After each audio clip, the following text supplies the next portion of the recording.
Today, my character, there's a little bit of a hint right there. I don't think he wore a hard hat, but there's a little bit of a hint right there as to who he is. He's an Old Testament character, and he's somebody who brought the Israelites back from being exiled. And it was kind of one of those funny things where I was reading through some of the stuff, and I'm like, man, some of my Old Testament history knowledge is a little lacking. I got to brush up on some of these things. But the background here is that the Israelites were exiled from Jerusalem, from Israel, and they were actually overtaken by the Babylonian Empire. And they were exiled from Jerusalem for a total of 70 years. And during that 70-year time, Babylon was overtaken by the Persian Empire. And that's kind of where we start today. I am preaching on an awesome leader, an awesome builder, and an awesome human, for that matter, Nehemiah. He, again, has his own book written to him. It has 13 chapters within it, and it is actually written by Nehemiah, and it's kind of written as his memoirs of the time that he was a leader. So we're going to jump right into Nehemiah chapter 1, and I'm not going to read through all of the entire book, but we are going to read through a lot of it. And today I'm going to start by reading all of chapter 1, because chapter 1 tells you a lot about who Nehemiah personally is. So starting at verse 1, these are the memoirs of Nehemiah's son. Again, I'm reading in the New Living Translation, so if it looks different than your NIV, it helps me to understand the Bible a little bit better to read it in this version. Though there are some funny little things, like it says, in late autumn, in the month of Kislev, in the 20th year of King Artaxerxes' reign, I, Nehemiah, was at the fortress of Susa. Hanani, one of my brothers, came to visit me with some other men who had just arrived from Judah. I asked them about the Jews who had returned there from captivity and about how things were going in Jerusalem. So let's back up for one quick second here. There is the book of Ezra that is directly before the book of Nehemiah. As I was doing a little research, it seems as though Ezra and Nehemiah truthfully are all one really big conglomerate of book. And they're really all written at the exact same time. Ezra just before Nehemiah in the actual timeline. Some of the Jews had already gone back to Jerusalem. And that's important to the understanding of why Nehemiah is doing what he's doing and how of a different person Nehemiah actually is. This is the brothers said to Nehemiah, they said to me, things are not going well for those who return to the province of Judah. They are in great trouble and disgrace. The wall of Jerusalem has been torn down and the gates have been destroyed by fire. Now, Nehemiah could have had a lot of reactions to this. We're going to find out what Nehemiah's role was in the Persian government. It was extremely, probably a little dangerous, yes, but also, well, maybe I'll say life-threatening more than dangerous. It was life-threatening, but he also had a pretty good job.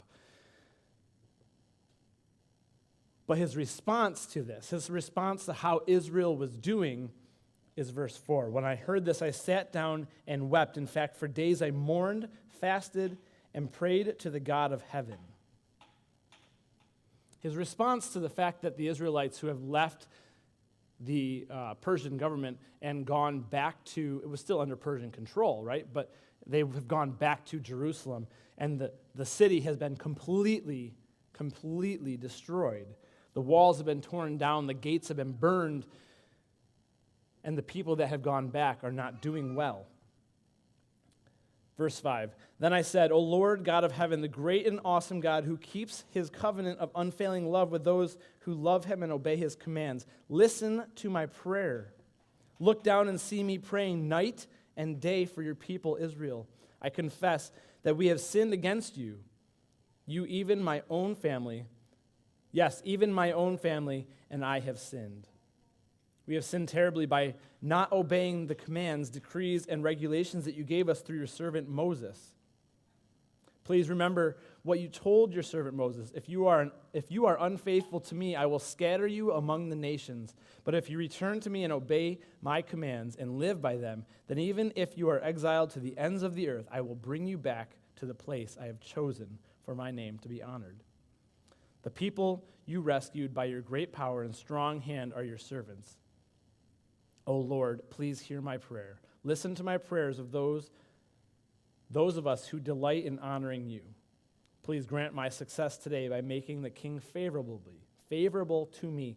Put it into his heart to be kind to me. In those days, I was the king's cupbearer.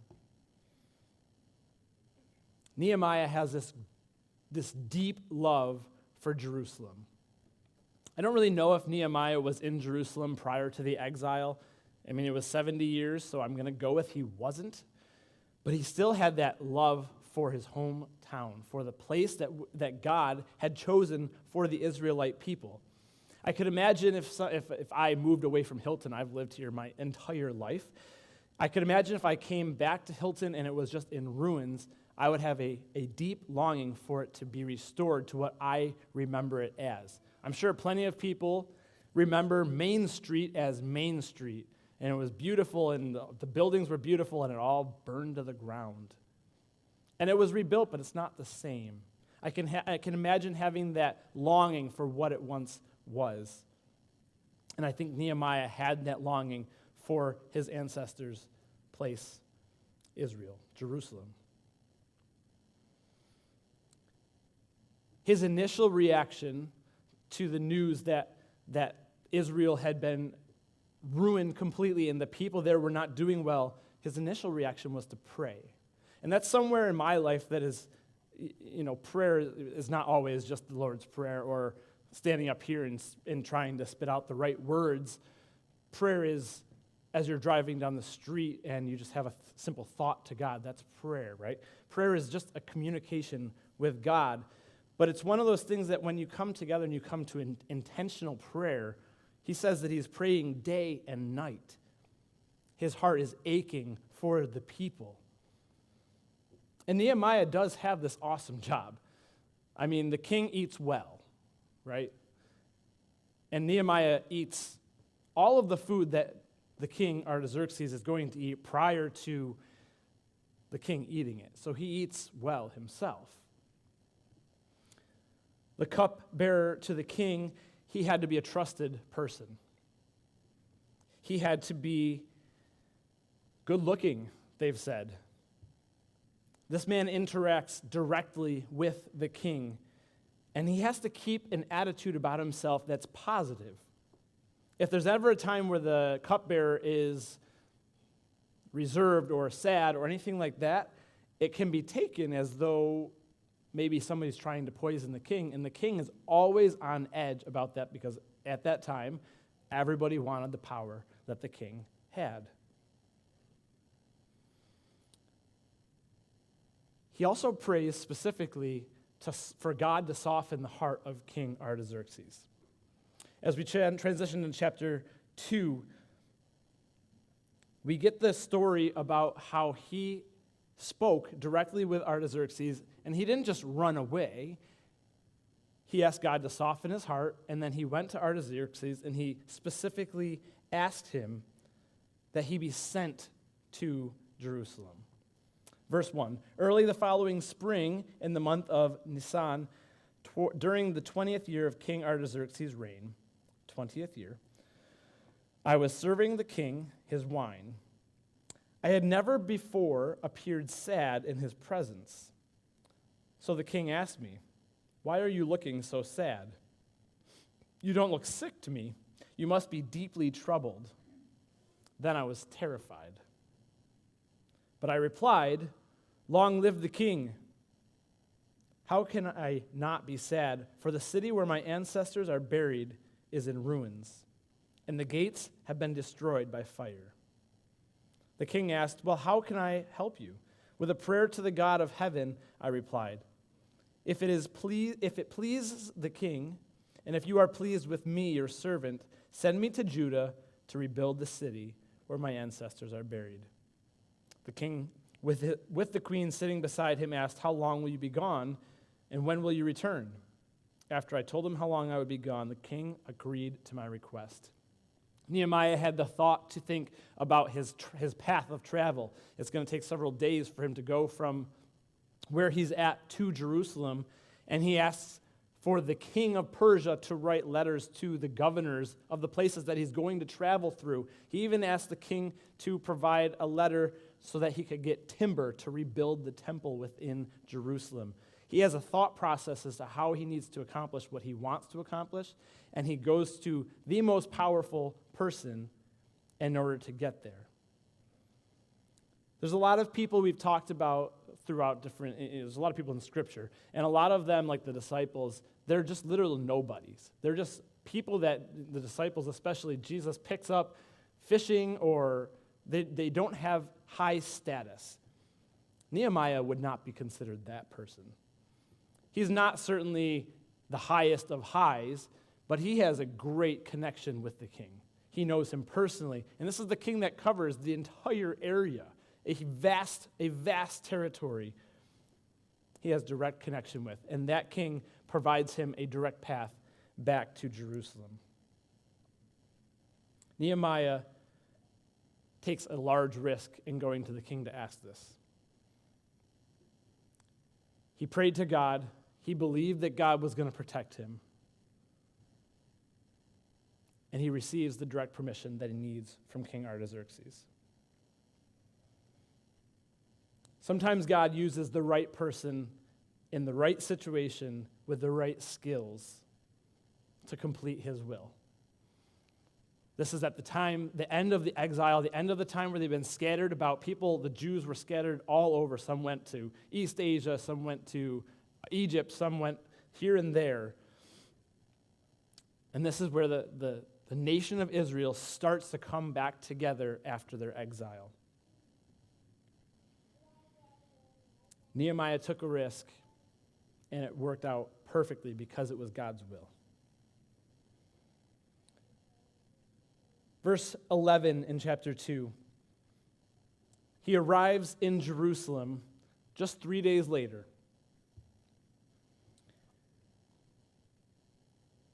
Nehemiah is, from everything that I can tell, a leader through and through and through. He arrives in Jerusalem. In verse 12, it says, "I slipped out during the night, taking only a few others with me. I had not told anyone about the plans God had put in my heart for Jerusalem. We took no pack animals with us except the donkey that I was riding. After dark, I went out through the valley gate, past the Jechal's well, and over to the dung gate to inspect the broken walls and burned gates. Then I went to the fountain gate and to the king's pool, but my donkey couldn't get through the rubble. So though it was still dark, I went up the Kidron Valley, instead inspecting the wall before I turned back and entered again at the valley gate." He arrives in Jerusalem. He's relatively quiet. He puts himself to where he needs to be, and he goes out at night to inspect the walls.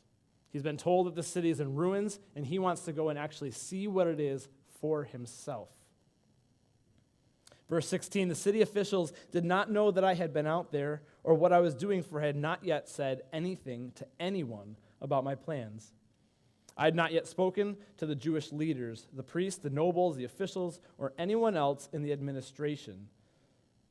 But now I said to them, 'You know very well what trouble we are in. Jerusalem lies in ruins, and its gates have been destroyed by fire. Let us rebuild the wall of Jerusalem and end this disgrace.' Then I told them about how the gracious hand of God had been on me and about my conversation with the king. They replied at once, 'Yes, let's rebuild the wall.' So they began the good work." I find it fascinating that there were already officials and priests and all these people. It wasn't, by no means was Jerusalem filled with people, but there was already a group of people there. And they weren't working to fix any of the city that was. They were not looking to rebuild things. They were just trying to get by in this place. But Nehemiah comes in, and he comes in with a plan. He inspects it all. He goes to the officials that are there, and he drums up the support that he needs, and the administration all accepts. They all start to build this wall. In chapters 3 is talking about the rebuilding of the wall. These walls are probably more similar to my foundation. They're probably pretty thick. They probably have a lot of field stone. Well, I don't know what field stones they have over there in the deserts, but my foundation of my house is all field stone, just laid together, blah, blah, blah. There's no real footer to it. It's just a thick wall. And my imagination says that they were taking these stones that had been blown apart, and they were re-mortaring them all back together to fortify this exterior wall. And it goes through to say that lots and lots of people came out to help. Nehemiah doesn't just go through this and just do this all on his own.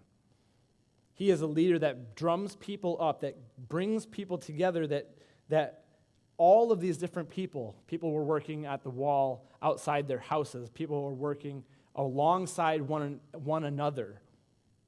When you're building a foundation, there's steps and orders to it. You can't just start throwing rocks at it.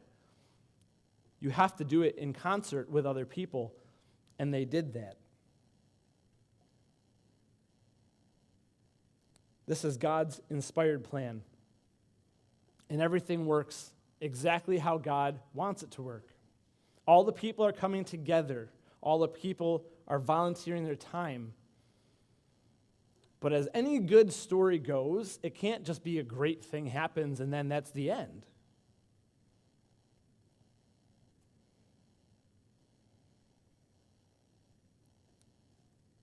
In verse 19 of chapter 2. It's even before they really start building the wall. Verse 19, but when Sanballat, Tobiah, and Geshem, the Arab, heard of our plan, they scoffed contemptuously. What are you doing? Are you rebelling against the king, they asked? I replied, the God of heaven will help us succeed. We, his servants, will start rebuilding this wall, but you have no share, legal right, or historic claim in Jerusalem. So we have the introduction here of the antagonist. And the funny thing is that Nehemiah has the direct approval of the king, the same king that they're referring to, that he is trying to rebel against. But he has the approval. He has that in his back pocket. And more importantly, he has God in his back pocket, or his chest plate. Now, it's often talked about the church. Why do bad things happen in the church? And part of that is because when you're doing God's work, it's not always going to be easy. There's been a lot of different issues that have gone in the capital C church and the Catholic church, and where things that should never, ever, ever take place in a church happen. And part of that is because when you're doing God's work, the devil seeks to destroy. People are tempted. If you look back to the initial people here on earth, right? Adam and Eve are tempted away from this perfection, the place of absolute perfection. They're tempted away, and everything that they know is thrown out. These people, Sanballat, Tobiah, and Geshem, the Arab, they're going to come up over and over and over throughout this story. They're just the thorn in Nehemiah's side that he has to continue to work for.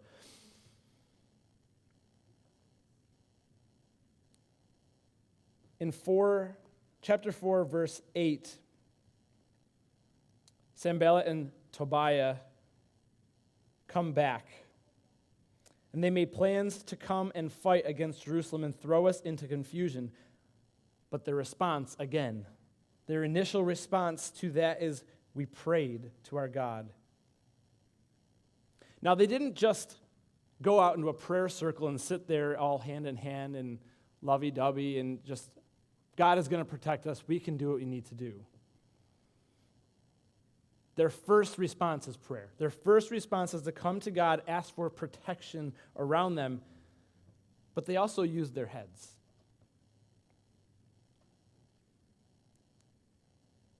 But we prayed to our God, and we guarded the city day and night to protect ourselves. Then the people of Judah began to complain. So you have these three people that are like the thorn in Nehemiah's side, coming back and back and back, trying to destroy what they're trying to do, ultimately trying to kill Nehemiah. And then the workers start to get a little bit annoyed. The workers start to get tired. There's so much rubble to be moved. We will never be able to build the wall by ourselves.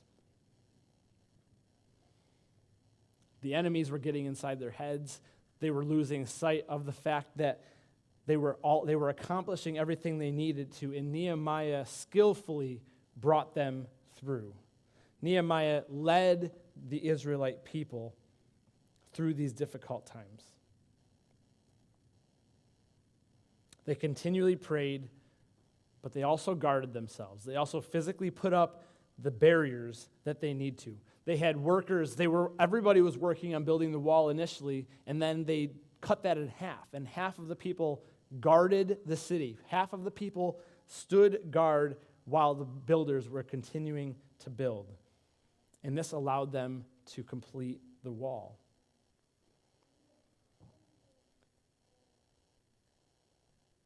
Chapter 5, we're skimming through some of these parts. The quarrels began to build within. And it's, to me, why were the people in exile? The people were in exile because they disobeyed the God's law. They disobeyed what God, they had walked so far away from who God was and the community that he had designed that God spread them out.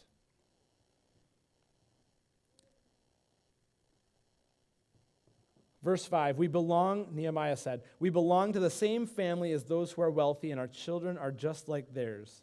Yet we must sell our children into slavery just to get enough money to live. We have already sold some of our daughters, and we are helpless to do anything about it. For our fields and vineyards are already mortgaged to others. When I heard their complaints, I was very angry. After thinking it over, I spoke out against these nobles and officials. I told them, you are hurting your own relatives by charging interest when they borrow money. Then I called a public meeting to deal with the problem. At the meeting, I said to them, we are doing all we can to redeem our Jewish relatives who have had to sell themselves to pagan foreigners. But you are selling them back into slavery again. How often must we redeem them? And they had nothing to say in their defense. Then I pressed further. What you are doing is not right. Should you not walk in the fear of our God in order to avoid being mocked by enemy nations? I myself, as well as my brothers and my workers, have been lending the people money and grain, but now let us stop this business of charging interest. They're making money off of their own families, their own people who are living in this tiny little community trying to rebuild the walls. They're taking advantage of each other because they have the ability to do so. And Nehemiah just puts a complete stop to that. He sees what's happening and he just pushes it right down. In verse 16 and 17, Nehemiah says, I also devoted myself to working on the wall and refused to acquire any land. And I required all of my servants to spend time working on the wall. I asked for nothing, even though I regularly fed 150 Jewish officials at my table, besides all the visitors from other lands. Nehemiah led by example. He jumped right into that wall. He started moving bricks. He had the ability to do so. Apparently, he was forming out foundations. He built the wall. He fed the people. He gave of himself. Everything that he had, he led the people. And that worked so incredibly well. We see that in chapter 6, we see that there's more and continued opposition to the whole situation. But yet, people are trying to lure Nehemiah into the temple. Those three men, Sanballat, Tobiah, they pay one of the inside people to have Nehemiah brought into the temple. And Nehemiah sees all these different things. They try and lure him out so that they can kill him. And he sees all these things, and he understands the danger at which he's being put into. And he summons God, right? He gets his wisdom from God. The wall was completed, it says in verse 15. On October 2nd, the wall was finished, just 52 days after they had begun. All of this was happening. I mean, I'm working on my house, right? And I'm rebuilding this house from the ground up. There's nothing compared to the wall of a city. Granted, I'm doing it a lot on my own, but 52 days, I would take that in a heartbeat.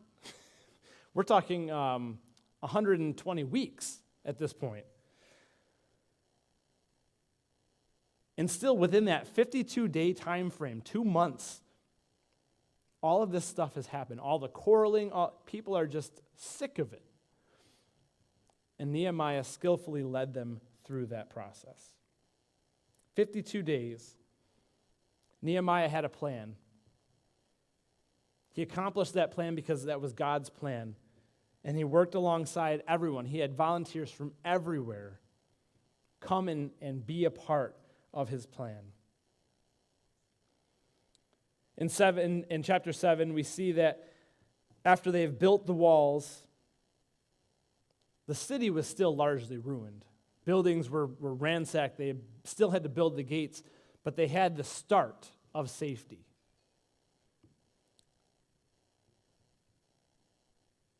In chapter 8, we see that while they now have built the start of their city, we know that Nehemiah and Ezra, the priest, lead their people back to God. In chapter 8, verse 13, the family leaders of all the people together with the priests and Levites met with Ezra, the scribe, to go over the law in greater detail. As they studied the law, they discovered that the Lord had commanded through Moses that the Israelites should live in shelters during the festival to be held that month. He had said that a proclamation should be made throughout their towns and in Jerusalem, telling the people to go to the hills and get branches from wild olive, myrtle, palm, and other leafy trees. They were to use these branches to make shelters in which they would live during the festival as prescribed by the law. They came back and they read through the entire Old Testament law. They rededicated themselves to God's law. They had built the city. They had started that process. People started returning back to Jerusalem, and Nehemiah was leading them back into what a godly lifestyle looked like. We looked at the last couple of people where we're talking about Philemon building the church, the beginning stages of the church. Moses, the beginning stages of the Israelite nation. All these people needed direction. They all needed help. They all needed these rules. And these strong leaders were the people that guided their community back into being a community of God. They read through the laws, and they did it multiple times. People started returning back to the nation.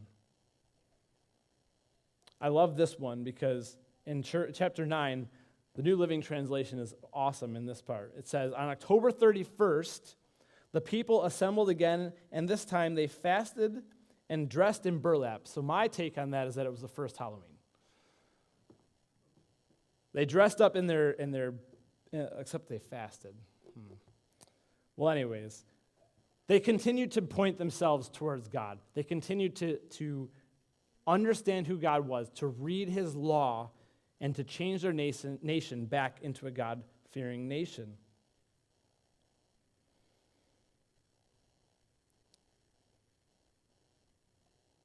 When we jump to the end of the book, Nehemiah, after leading all these people so well, Nehemiah, as he told the cupbearer of the king that he would return, Nehemiah does return to King Xerxes, and he leaves Israel. He leaves Jerusalem. Nehemiah was appointed the governor of Judah. And 12 years after leaving to build the city, he heads back to King Xerxes.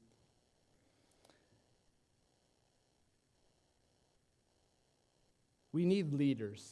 We need people that show us life and how to do it. In verse 6 it says, I was not in Jerusalem at that time, for I had returned to King Artaxerxes of Babylon in the 32nd year of his reign. Though I later asked his permission to return, when I arrived back in Jerusalem, I learned about Eliashib's evil deed in providing Tobiah, one of those antagonists, with a room in the courtyards of the temple of God. I became very upset and threw all of Tobiah's belongings out of the room. Then I demanded that the room be purified, and I brought back the articles of God's temple, the grain offering and the frankincense. I also discovered that the Levites had not been given their prescribed portions of food, so they and the singers who were to conduct worship services had all returned to work their fields. Immediately confronted the leaders and demanded, why has the temple of God been neglected? Then I called all the Levites back again and restored them to their proper duties. And once more all the people of Judah began bringing their tithes of grain, new wine, and olive to the temple storerooms. When I read through this, I just think the Israelites, God's chosen people, the people that God loves so dearly through this whole Old Testament, they suck at it. They go over and over and over and over again. It's like they come to God, they follow God for a second, and then it's like, well, when it's convenient, I'm just going to walk back over here and do what's good for me. And then God scatters them out into exile, and then they start coming back. And Nehemiah is a strong leader, and while he's gone for a short amount of time back to King Artaxerxes, everything falls apart. And to me, all of this just reminds me that why we still have the church. There's a lot of movement now that people say, oh, I don't need the church as long as I have a relationship with God. Which, you know what? To a point, I agree with that. You don't need to have the church. You can have a relationship with Christ, and you can thrive in that relationship with Christ. But what happens over and over and over again is when you don't have that structure, when you don't have that Nehemiah, in the short few weeks that you miss being there, you go right back into following the ways that your own heart wants. And generally speaking, those tend to not be what God wants for us, because we need the church. We don't need the church to go to heaven, but we need the church as a community of people. We need each other. That doesn't necessarily mean this building right here. That means these people right here. Nehemiah was the leader that glued everything together. And the moment that he walked away, the temple fell apart, the leaders that were in place fell apart, everything fell apart. Because Nehemiah's heart for God is where all of that came from. And Nehemiah led his people. Nehemiah had a plan. Nehemiah prayed first. Always prayed first. And because it was God's will, because he truly understood his place, everything that he did worked well. The moment he walked away, the people walked away too. Nehemiah is that strong leader. Not everybody is going to be a Nehemiah. But we can see that when there are Nehemiahs in our life, we can be pointed back to God. Let's pray. Heavenly Father, just thank you for all these different characters. Nehemiah is just one of those. Not everybody gets to be a Nehemiah. But we all have Nehemiahs in our life. The people that are shaping, the people have a longing for you. We can take a lot from Nehemiah, even just simply when we have something going on in our lives, prayer is our go-to.